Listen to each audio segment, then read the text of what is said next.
매일 성경 묵상을 돕는 해설 가이드입니다. 안녕하세요. 묵상 코치입니다.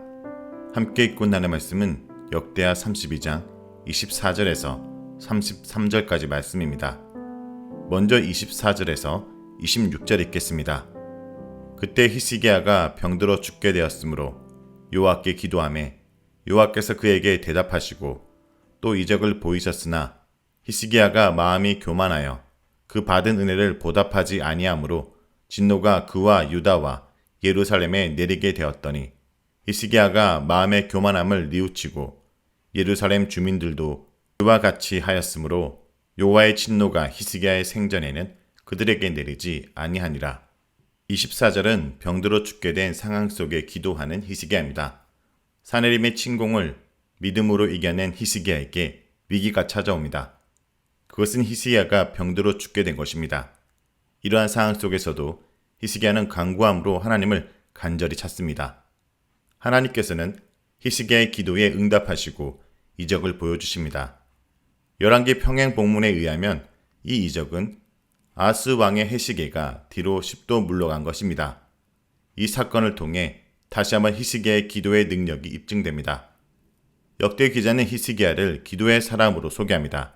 이전 사건이 국가적인 위기 가운데 기도한 경우라면 이 사건은 개인적인 위기 속에서 하나님께 간구함으로 하나님의 구원을 경험한 경우입니다. 25절에서 26절은 히스기야의 교만과 회개입니다. 기적적인 은혜를 체험한 이후 히스기야는 교만한 마음을 품게 됩니다. 히스기야는 하나님께서 베푸신 은혜를 잊어버리고 그 은혜에 감사치 못한 것입니다. 역대기는 히스기야의 교만에 대해 구체적으로 언급하지 않지만 열왕기에 의하면 그는 바벨론의 사신들에게 보물창고를 보여주며 자랑합니다. 히스기야는 마땅히 그 이적을 통해 바벨론의 사신들에게 하나님의 살아계심을 증거해야 했는데도 자신의 명예를 드러내고자 한 것입니다. 하나님께서는 히스기야의 교만을 징계하시려고 유다와 예루살렘의 진노를 내리십니다. 이에 히스기야는 곧 자신의 잘못을 뉘우치고 하나님의 용서를 구합니다. 그러자 긍휼에 풍성하신 하나님께서는 히스기야의 회개를 받으시고 계획하셨던 재앙을 유보하십니다. 히스기야와 백성들의 즉각적인 회개는 하나님의 진노를 누그러뜨리는 방향으로 작용합니다. 다음은 27절에서 33절 읽겠습니다.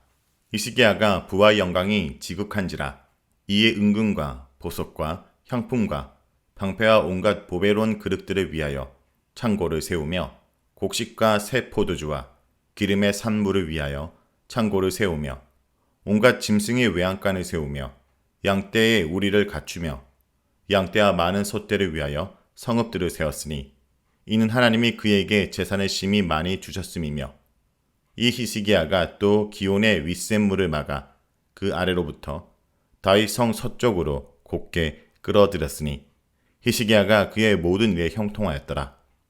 그러나 바벨론 방백들이 히스기야에게 사신을 보내어 그 땅에서 나타난 이적을 물을 때에 하나님이 히스기야를 떠나시고 그의 심중에 있는 것을 다 알고자 하사 시험하셨더라.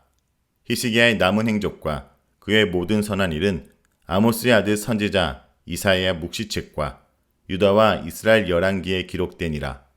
히스기야가 그의 조상들과 함께 누움에 온 유다와 예루살렘 주민이 그를 다윗의 자손의 묘실 중 높은 곳에 장사하여 그의 죽음에 그에게 경의를 표하였더라. 그의 아들 므낫세가 대신하여 왕이 되니라. 27절에서 30절은 히스기야의 부와 영광입니다. 역대기 기자는 히스기야의 통치를 마무리하면서 그가 얼마나 부와 영광을 누렸는지 보여줍니다. 히스기야는 자신이 소유한 기중품과 농산물들을 보관하기 위해 창고를 짓고 가축들을 위해 우리를 만듭니다. 히스기야의 건축 사업은 수로까지 미칩니다. 30절의 내용은 사내림이 예루살렘을 침공하려 할 때 히스기야가 했던 터널 공사를 가리킵니다. 히스기야는 모든 물줄기와 시내를 막고 기온 샘물을 땅속 터널을 통해 다윗 성내까지 끌어들입니다. 이 사업은 히스기야의 기념비적인 건축 사업으로 꼽힙니다. 역대기에서 건축 사업은 종종 왕에게 허락하신 하나님의 은총과 축복의 표시로 소개됩니다. 역대기는 히스기야의 부와 재산이 하나님께로부터 온 것임을 분명히 밝힙니다.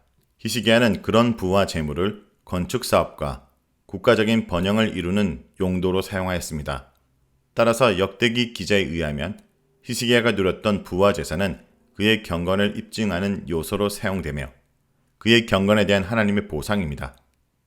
히스기야가 그의 모든 일에 형통하였다 라고 말하는데 이 형통이라는 단어는 역대기에서 자주 즉각적인 보응을 표현하는 단어로 사용됩니다. 다시 말해 히스기야의 부와 영광이 그의 경건에 대한 하나님의 보응이라는 것입니다. 히스기야가 누렸던 부와 영광을 소개하는 표현은 솔로몬에 대한 기록 양식과 유사성을 보입니다. 이것은 히스기야를 다윗과 솔로몬 같은 인물로 소개하고자 하는 저자의 의도를 반영합니다. 31절은 히스기야의 교만에 대한 설명입니다. 이 구절은 앞의 사건을 요약합니다. 역대기 기자는 이 사건의 성격을 히스기야의 경건에 대한 하나님의 시험으로 설명합니다. 히스기야는 한때 교만함으로 위기를 맞이했지만 곧 회개하는 모습을 보이므로 궁극적으로 그 시험을 이깁니다. 32절에서 33절은 히스기야의 행적과 죽음입니다. 역대기 기자는 히스기야에 대한 이야기를 끝맺으면서 그의 생애에 대한 역사 자료를 소개합니다. 유다와 이스라엘 열왕기를 언급한 것은 저자가 열왕기의 내용을 발췌하여 사용했음을 의미하기도 합니다. 저자의 히스기야에 대한 찬사는 장례에 참석한 사람들과 그의 무덤 위치에 반영됩니다. 온 유다와 예루살렘 주민이 그를 장례하였고 그의 죽음을 슬퍼했다라고 말합니다. 그리고 그의 무덤은 다윗 자손 묘실 중 높은 곳에 위치하게 되었음을 밝히면서 히스기야에 대한 특별한 경외를 표현하고 있습니다. 자, 여기까지가 역대하 32장 24절에서 33절까지 말씀입니다. 오늘 이 말씀을 통해 우리는 무엇을 묵상하고 적용해야 할까요? 첫째, 은혜를 잊으면 교만해집니다. 계속되는 승리와 치료로 인해 히스기야마저 교만해졌습니다.